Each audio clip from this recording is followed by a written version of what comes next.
தமிழ் பையனுக்கும் சீன பொண்ணுக்கும் வந்தவாசியில தமிழ் முறைப்படி கல்யாணம் நடந்திருக்கு.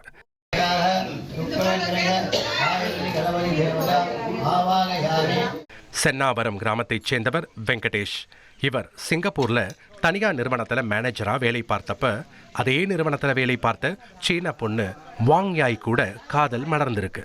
இந்த காதலுக்கு இரு வீட்டாரும் பச்சை கொடி காட்ட முதலில் மேற்கத்திய முறைப்படி திருமணம் இனிதே நடந்தது.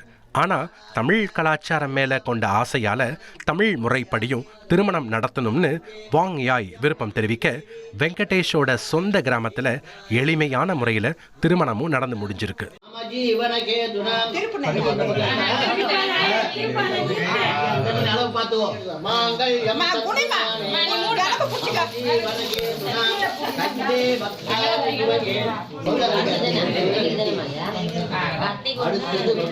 சீன பெண்ணான வாங் யாயை தமிழர்களின் பாரம்பரியம் மற்றும் கலாச்சாரத்தின் மீது கொண்ட ஈடுபாட்டை பார்த்து வெங்கடேஷின் சொந்த கிராம மக்கள் வியந்து பாராட்டிட்டு வராங்க.